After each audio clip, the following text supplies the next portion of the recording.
Well, happy Friday, and we'll take a look at today's stuff. I have not even touched the midterm exams yet, so I haven't looked at it. Give me a few days to get them graded, and we'll get your grades posted and whatnot. But anyway, I thought today we would try applying the neural network to kind of an interesting data set. And this is the Mnist handwritten digits data set. It's kind of this, like a classic machine learning data set. A lot of you might already be familiar with it just because it's shown up in so many kind of machine learning circles. Some of you might not be familiar with it, and that's okay. It's right up there with the iris data set, right? You got the iris data set for kind of classical classification classification algorithms almost always run on the iris data set as kind of your example data set. And for neural networks or any kind of deeper learning or image recognition, the first touch will be a lot of times the Mnist handwritten digits data set. And so so I've added a whole bunch of links to Canvas here. And so I just want to explain a little bit about how this is going to work. I need to pull up some stuff over here. Okay, so first you will need to download the Mnist data, okay? Now, because the Mnist data is so popular, you will see a lot of kind of copies of the Mnist data out there, and you'll see like CSV files and this and that, and people have uploaded stuff onto Kaggle and things, and probably I feel like that's a violation of like copyright stuff, but whatever. But like if you type in Mnist, there's like a whole bunch of different types of things, and if you click this first link or whatever, I don't know what Google says. For whatever reason, my default is Bing, and it's fine. So, but I don't know if it's the same as anybody's. But anyway, this is the original website for the Mnist data, okay? It looks just like a text thing, but this is the original Jan LeCun.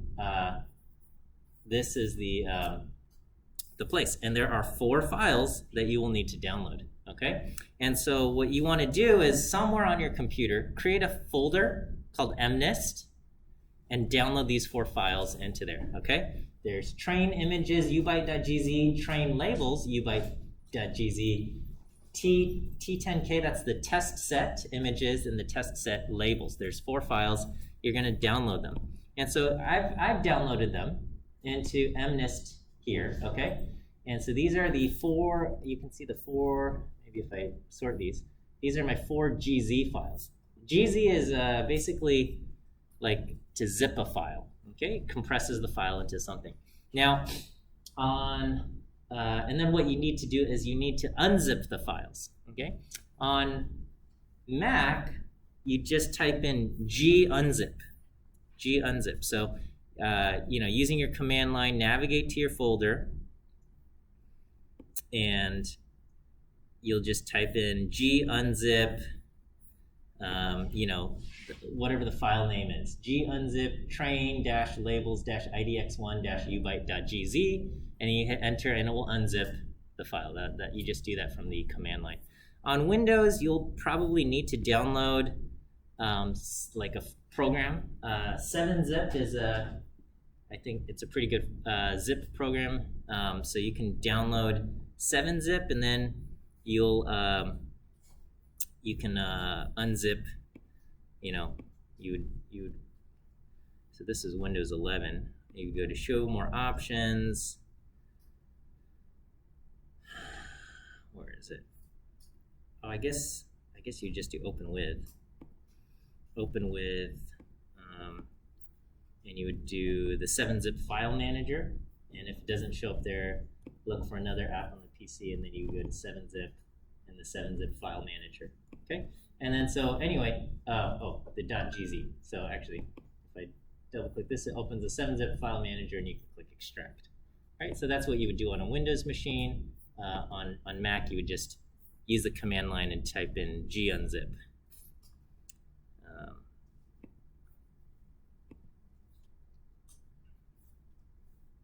Okay, so you do that, you get your 4 files downloaded, all right? And then I have 2 scripts, okay? One script is used to just load, because this is not traditional,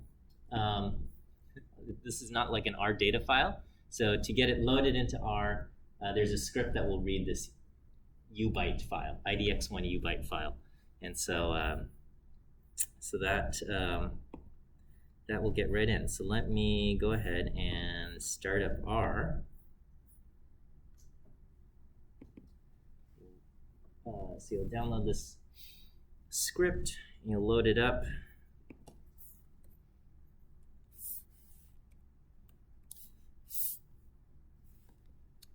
Okay, and so here's the function load Mnist, and then there's another function show digit, and I'll read these in.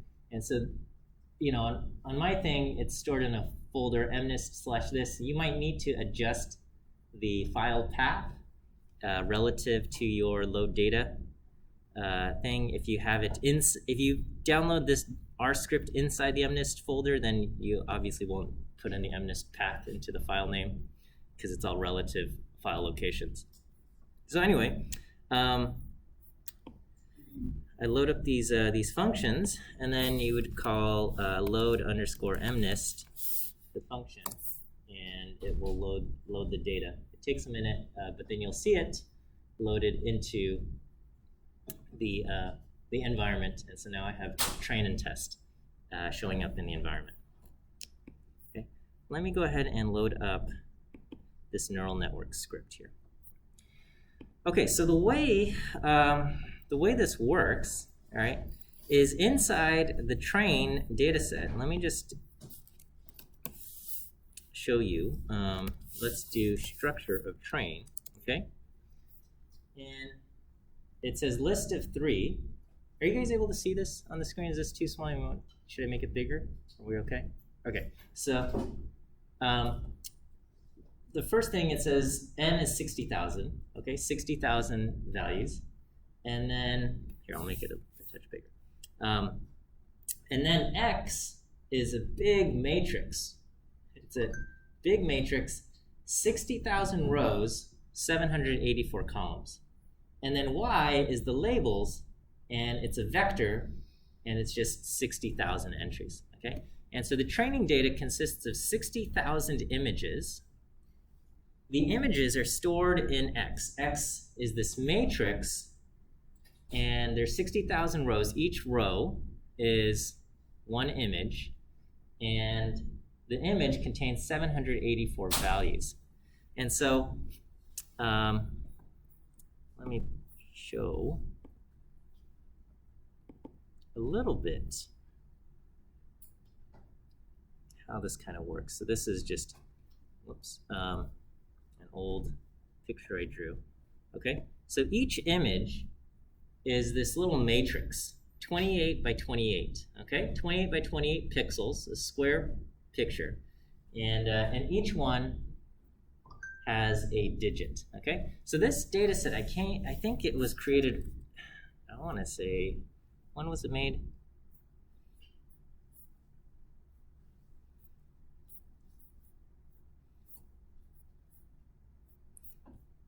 Okay, I don't remember.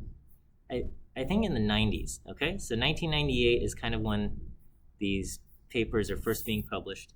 And this was basically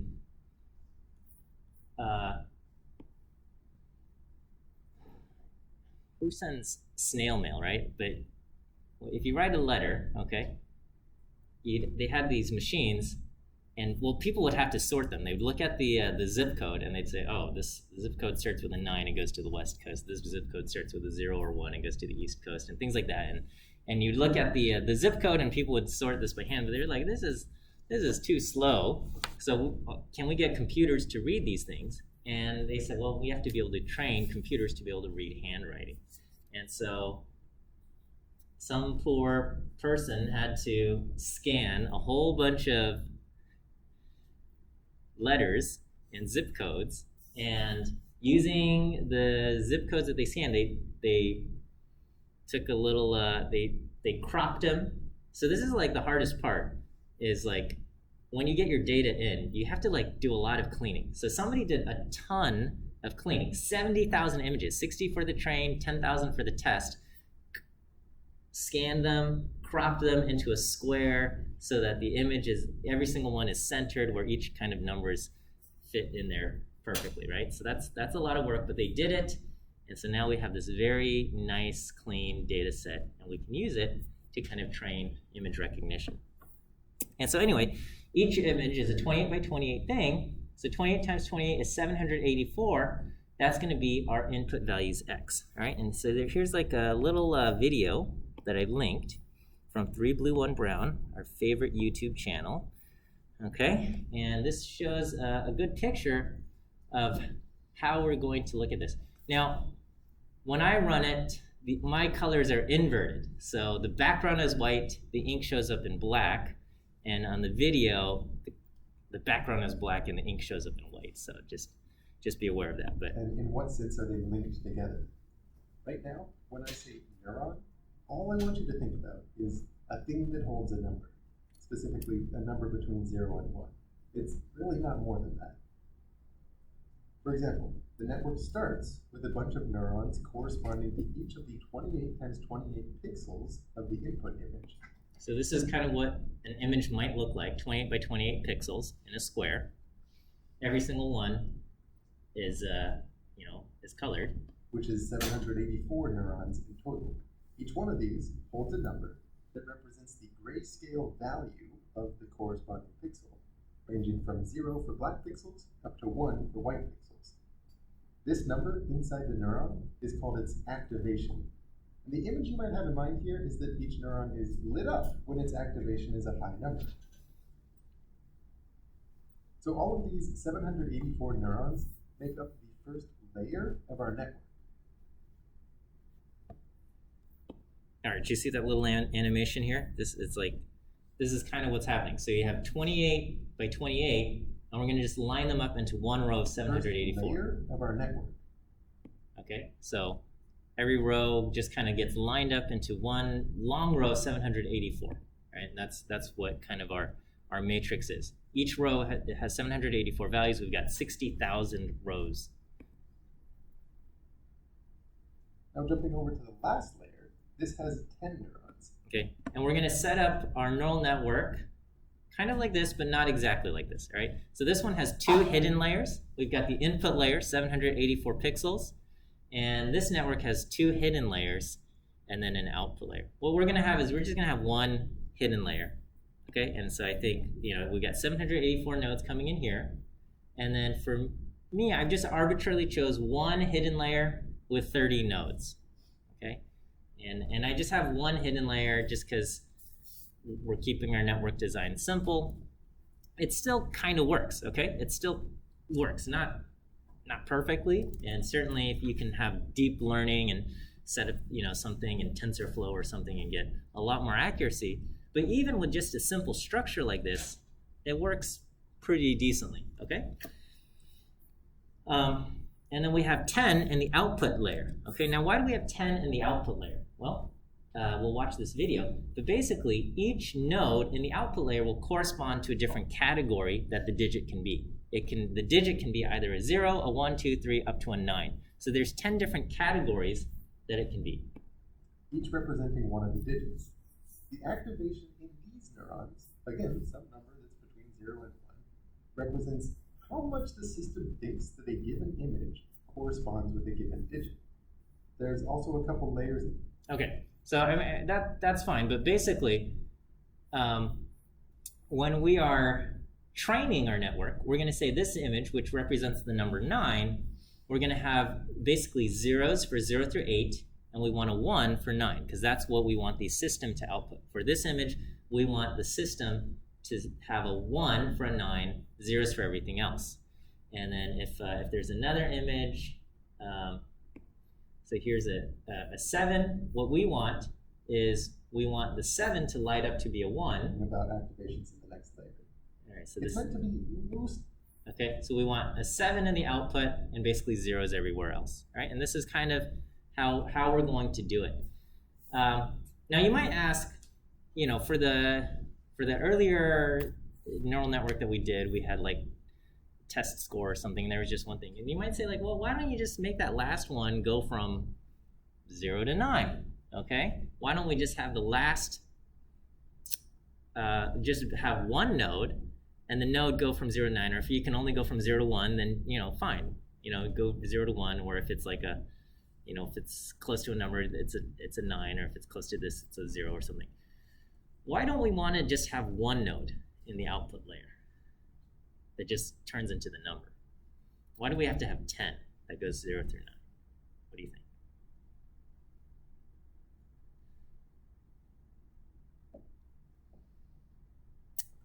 The reason is the way we measure our error is we say, well, how far off is it? Okay, how far off is our number, right? So we look at the kind of the distance from the actual value, and we say, all right, let's take a look at this distance, and if it's far away, it's off, and if it's close, it's close, right? So let's say the number is a 7, okay? And we're gonna say, all right, our output can go, maybe we'll say, 0, and if it's 0.1, it's a 1, if 0.2, it's a 2, 0.3, it's a 3 or something, like, why can't we just target that, okay? And so in that case, if the output's a 7, what we want is our thing to predict like something like 0.7 in that case, okay? But what would happen? What if it predicts 0.6, right? What if it predicts the number's a 6? How far off is it? It's off by 0.1, okay? On the other hand, what if it predicts a 1? How off is that? Now, if it predicts 1 or 0.1 or whatever, it's off by more. And so it would say, oh, a guess of 1 is more wrong than a guess of 6. But when it comes to digit recognition, they're just both equally wrong, okay? If the true number is a 7 and you guess a 6, that's wrong, okay? If the true number is a 7 and you guess a 1, that's wrong. It's not like guessing how much money's in my pocket, where like if you're off by $6, you're more wrong than you're off by $1 or something like that, okay? So in terms of that, like a numeric outcome, it makes sense where you say, okay, you're off by only a little bit, you're more correct than when you were off by a lot.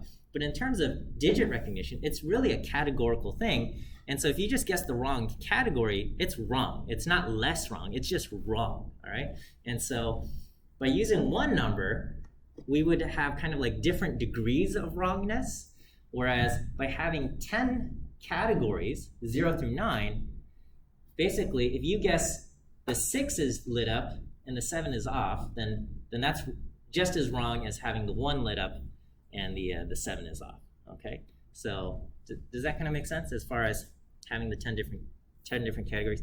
So this is basically what our output's gonna be. We're gonna have 10 nodes in the output, and so in this case with the 5, we want a 1 for the 5 and we want zeros everywhere else. Okay. All right, and so this is the code, and you can read through it as far as how we're going to run our network. And I'm going to kind of go through this, and the hope here is that you can understand every single line of code in this document. That's what we want, okay?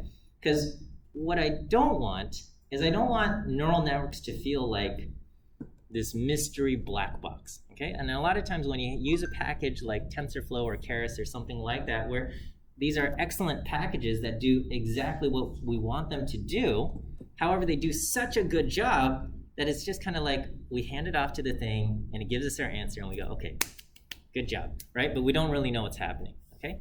And so here we're kind of like working with just like this very toy, simple version of a neural network, but we can understand every single line of code in this document, and then we can say, okay, well, this is what's happening. It's just happening at a bigger scale, maybe with more layers and things like that.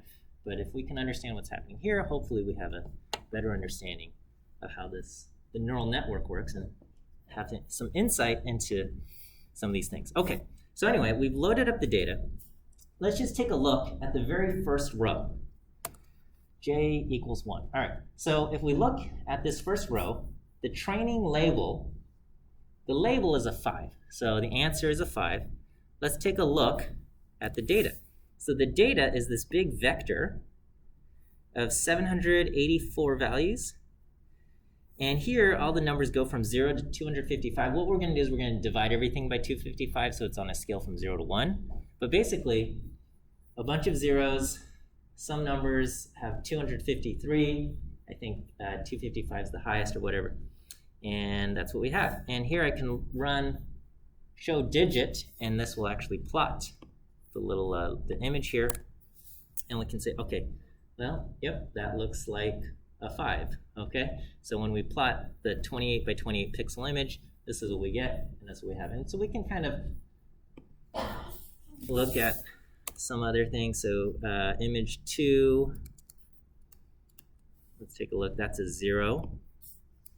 And let's take a look at row 3, the label is 4. Let's see what it looks like, and this is what a 4 is, okay, in the data set. And so what we're going to do is we're going to vectorize the labels. Okay, so right now our labels are 0 through 9, and we need to turn this into basically 10 columns where we have a 1 for the correct label. So what I'm going to do is I'm going to create a vector of 10 zeros, and then whatever value j is, we're going to basically change that one to a 1, to the j plus 1 item here. So what this is going to happen, okay, is the first image was a 5. Now we have a 1 in the 6th column, because the first column is a 0, this is a 1, this last column is for a 9. So the first image is a 5, we have a 1 here, zeros everywhere else. The second image is labeled 0, so we have a 1 in this column, zeros everywhere else. The next image is a 4, and so we have a 1 in this column, zeros everywhere else. Okay, so all we've done is we've just done this to the labels, and so now our label matrix Y, if we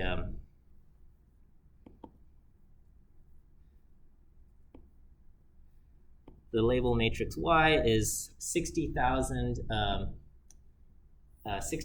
rows, 10 columns. Okay, so it says 600,000 elements, but 60,000 rows, 10 columns is in our thing. Okay,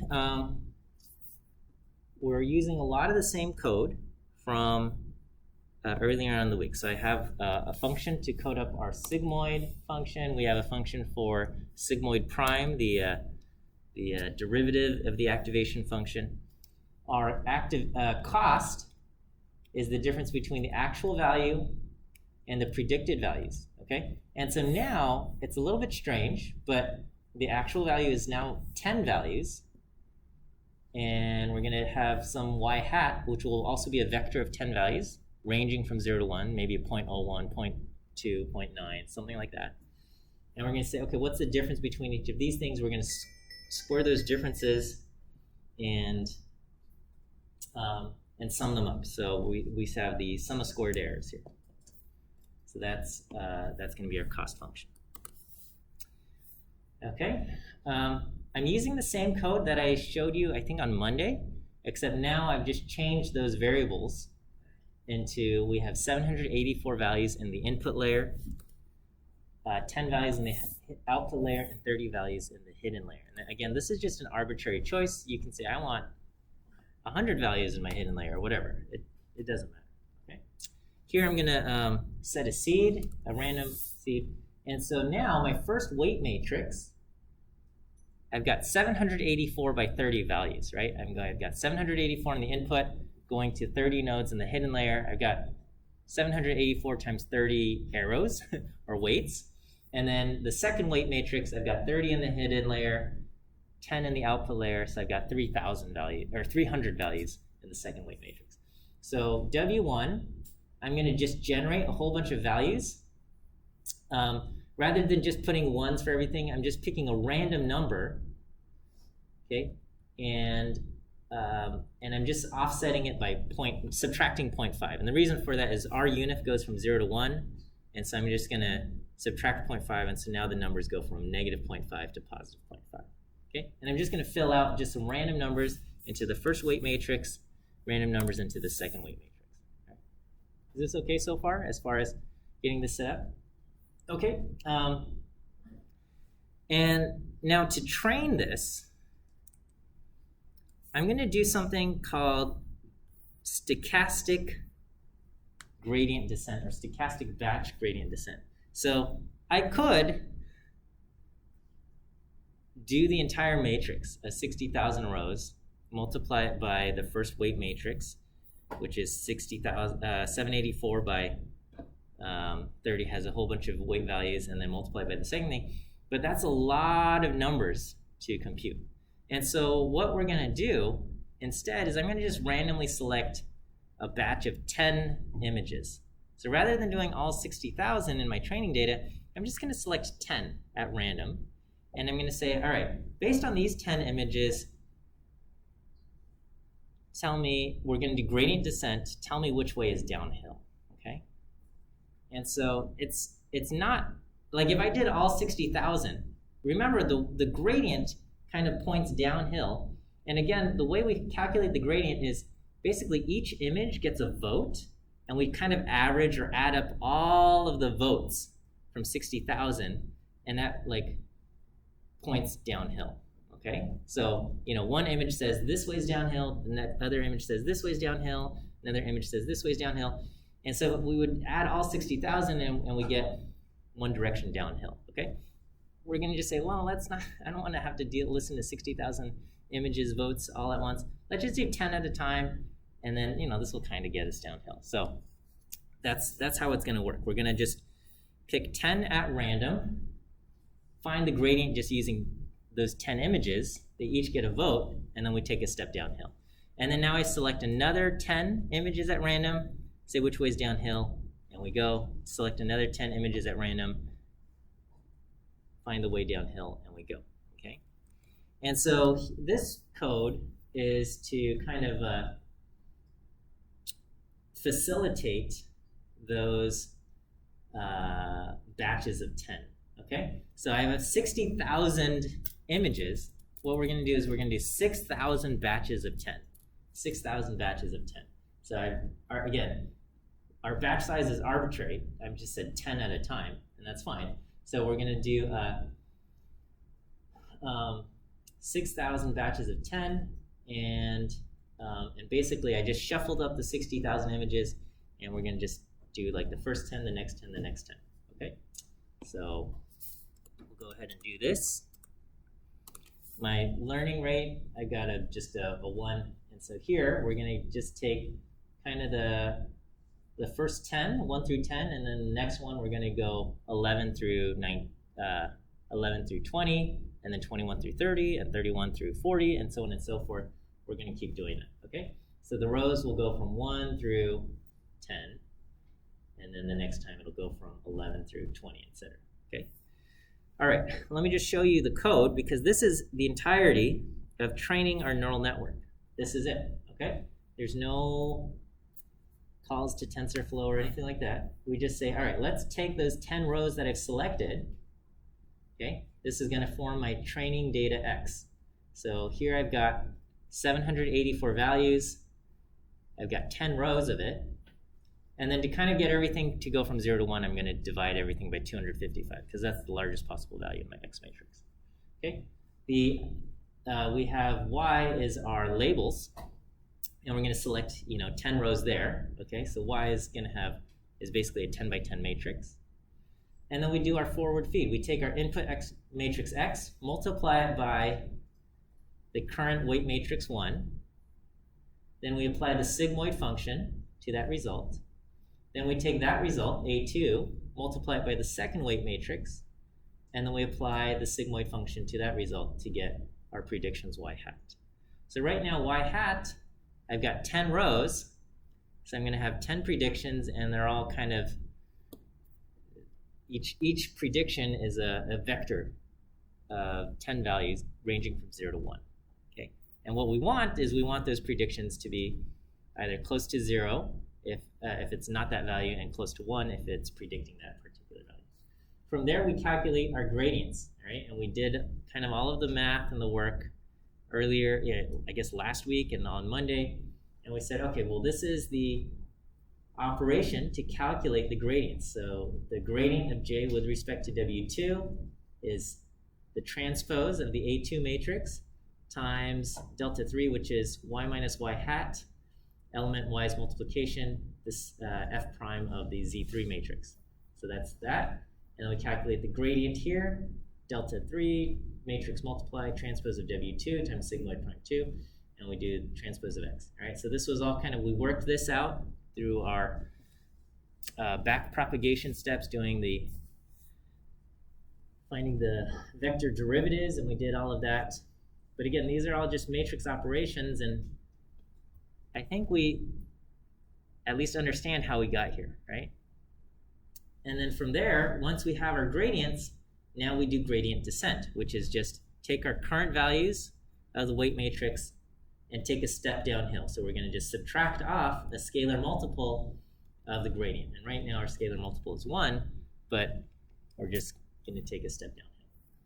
All right. Is that okay? Because this is the entirety of training our neural network, right? So hopefully we understand every line of code in here, or it doesn't seem this mysterious black box function. Okay, I haven't given you any view quiz answers yet, right? Okay, let me go ahead and give you your first view quiz answer for today. All right, let's go ahead and give you your first 2 view quiz answers. Week 4, Friday. Where did those answers go? Okay, the first 2 answers are E as in elephant and B as in bear. So E as in elephant is your first one. Second answer is B as in bear.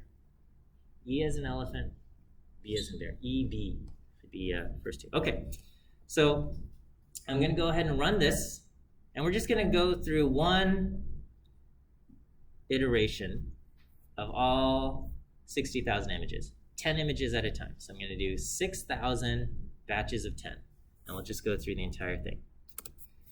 And so it runs,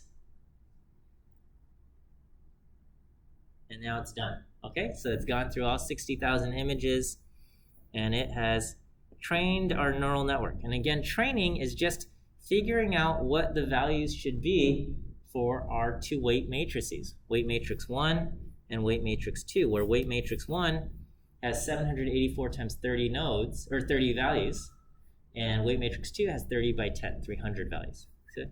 So we've gone through this, we've trained our thing. Okay, so let's go ahead and test how well this does. So now we're going to go to our test data set. I have 10,000 images in my test data set.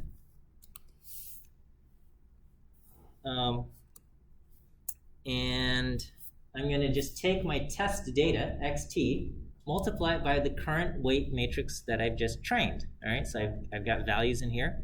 We're going to multiply it by that. Now I take the sigmoid function and I apply it to that result. I take the second weight matrix, which we've trained, which we just trained. We're going to get Z3. And then we're going to apply the sigmoid function to that. And so now y hat, these are my predicted values. And so let me just show you kind of what maybe the first row in y hat looks like. Okay, so it's a vector of 10 values. Let me round this off because it's hard to read here. So let me round to say 3 decimal places. Okay, so what do you think this value is? Row 1 is predicting what? It says pretty much 0, 0, pretty close to 0, 0, 0, 0, 0, 1, 0, 0. So what digit is this? This would be a 7, right? And so let's show the first digit. Ta-da! And that's the digit that it looks like, and we go, oh yeah, that looks like a 7. Okay, so that feels good, right? That feels good. And so basically, our guesses, I'm going to take from y hat, I'm going to say which column is the max column, right? And so right now the 8th value is the max column because there's 10 values. And so, but we know that this corresponds to the 7 because the first column is a 0. So I'm going to do the max column minus 1, and this will be our guesses. So the first guess was a 7, and again, that was the answer. All right, so let's go ahead and take a look. So if I do,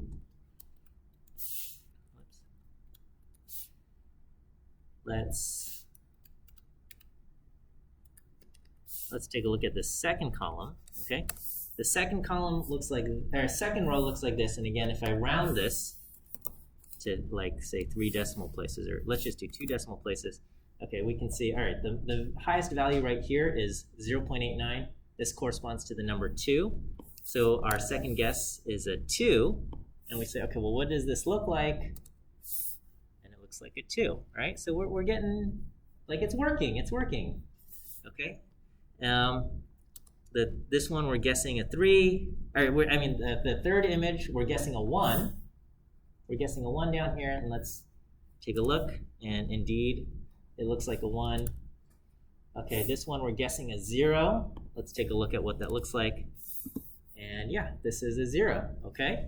And so here, what we're gonna do is we're gonna take our guesses, and we're gonna also look at the actual values in Y. So we have the actual labels. We're going to create a data frame of 1 column for the actual values and 1 column for the guesses. Okay, and so if I just take a look at the head of results, okay, the actual value is a 7, the guess is a 7. The actual value is a 2, the guess is a 2. The actual value is a 1. So we want to find kind of like all of the mismatches, right? Where the actual value isn't exactly the same as the guess. So we can do a kind of a few ways. We can say, all right, sum where results actual is not equal to results guess. Okay, and it says it made 749 mistakes here, okay? And we can kind of create a table of these results, okay? And so here I've got the actual values versus the guesses, right? And so whenever the actual value was a 0, it guessed 0 941 times. And there were a few times where the actual value was a 0 and it guessed a 10, or the actual value was a 0 and it guessed a 6. Okay, that happened. Okay, here the actual value being a 1, it guessed a 1 most of the time. If the actual value was a 5, sometimes it guessed a 0, sometimes it guessed a 3. It guessed 5 761 times, sometimes it guesses a 6 or a 7 or an 8. So 5 seems to give it some troubles and things like that. And these are kind of this is what we call the confusion matrix between what the actual values were versus what the guesses were.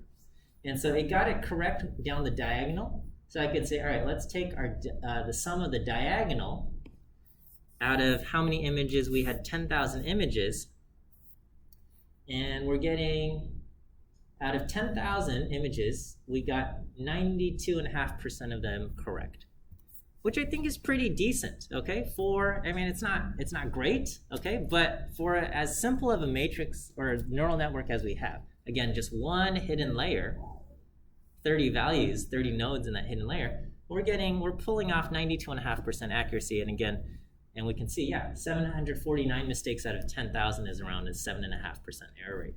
So in my opinion, not terrible. Not terrible, okay? Obviously, we could set up a deep neural network and get 99-point-something% accuracy and things like that. That's possible. I just kind of want to show you, like, where we made mistakes. So we're going to say which ones were, results $actual was not actual equal to results $guess, or results column 1 is not equal to results column 2. And so we can see where we got some mistakes. So we made a mistake. So these are the 749 mistakes that we made, or not we, the machine made. And let's take a look.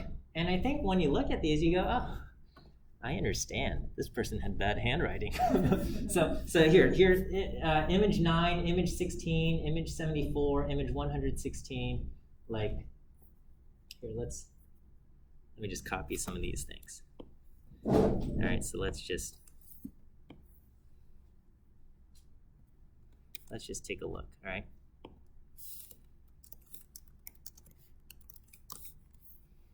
All right, so let's take a look at image 9, okay?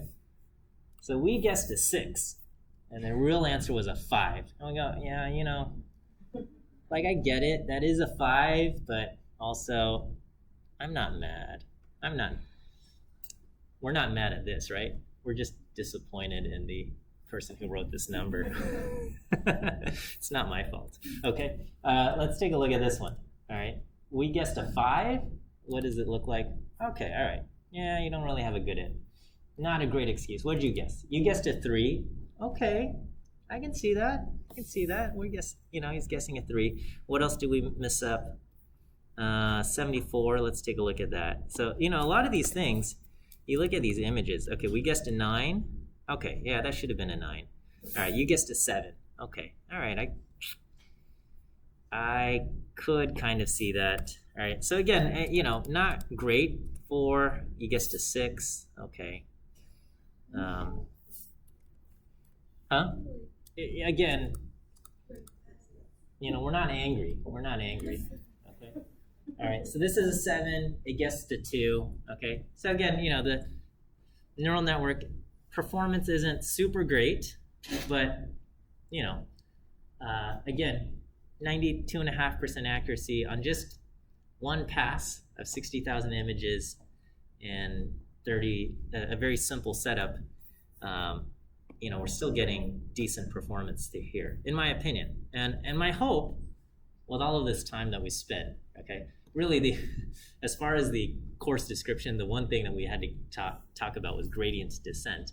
But we applied it to neural networks, and my hope is that we can at least understand the lines of code that went into creating this neural network to kind of make it a little bit less of this mysterious black box, and we can understand what's happening inside. And then so when you do use, again, if you ever do a neural network, don't do this, okay? I mean, you don't want to do it manually, right? And in your homework, you're gonna have to, making you do some more manual stuff for your homework as part of your learning experience with the biases and things like that. But in real life, in a production setting, you would use this tried and true packages like TensorFlow or Keras or things like that, and you're gonna get really good performance, and it will be designed in a way to perform well. But hopefully you'll understand, okay, this is what's happening underneath the hood. Okay, let me give you your last view quiz answer, and that is the letter B. B as in bear is your last view quiz answer for today. B as in bear is your last view quiz answer. And that's it. That's all I've got for you today. So have a great weekend, and we will see you all next week.